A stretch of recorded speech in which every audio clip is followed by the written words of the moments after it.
Cuka Tiongkok tradisional dikenal dengan berbagai jenisnya, mulai dari cuka beras, cuka kedelai, hingga cuka jagung. Setiap jenis cuka ini memiliki rasa dan aroma yang berbeda, tergantung pada bahan dasar dan cara pembuatannya. Cuka yang dijemur menggunakan alat tradisional ini merupakan salah satu jenis cuka yang sangat dihargai karena proses pembuatannya yang alami dan menggunakan teknik yang telah berkembang selama berabad-abad. Cuka beras adalah salah satu jenis cuka yang paling terkenal di Tiongkok. Beras yang digunakan biasanya adalah beras ketan yang kaya akan pati. Beras ketan ini difermentasi untuk menghasilkan alkohol, yang kemudian diubah menjadi cuka melalui proses fermentasi lanjutan.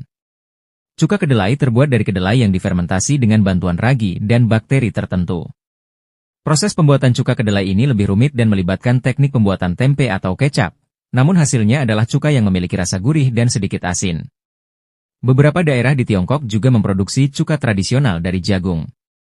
Proses pembuatan cuka jagung mirip dengan pembuatan cuka beras, namun memberikan rasa yang sedikit lebih manis. Setelah bahan baku dipilih, langkah selanjutnya adalah proses fermentasi yang panjang dan rumit, di mana gula dalam bahan baku diubah menjadi alkohol dan kemudian menjadi asam asetat yang memberi rasa asam khas pada cuka.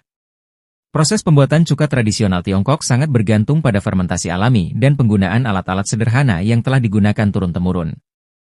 Berikut adalah tahapan dalam pembuatan cuka Tiongkok yang dijemur menggunakan alat tradisional.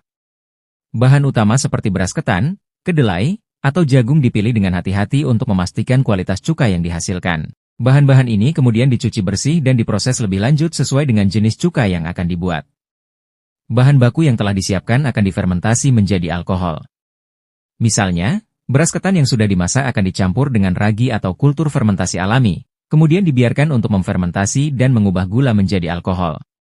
Proses ini biasanya memakan waktu beberapa minggu hingga beberapa bulan, tergantung pada cuaca dan kondisi lingkungan.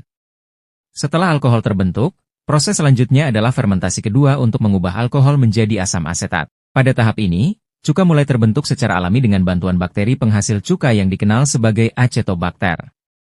Bakteri ini mengubah alkohol menjadi asam asetat, yang memberi rasa asam pada cuka. Proses fermentasi ini biasanya berlangsung dalam waktu yang lebih lama, beberapa bulan hingga setahun. Proses penjemuran adalah tahap akhir dalam pembuatan cuka Tiongkok tradisional. Setelah cuka terbentuk, cuka akan dijemur di bawah sinar matahari untuk menguapkan sebagian air dan meningkatkan konsentrasi asam asetat.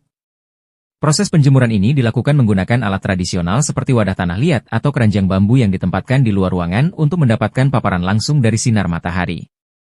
Penjemuran ini memiliki tujuan untuk memperkaya rasa cuka dengan cara mematangkan rasa asam secara alami, serta meningkatkan aroma dan kualitasnya.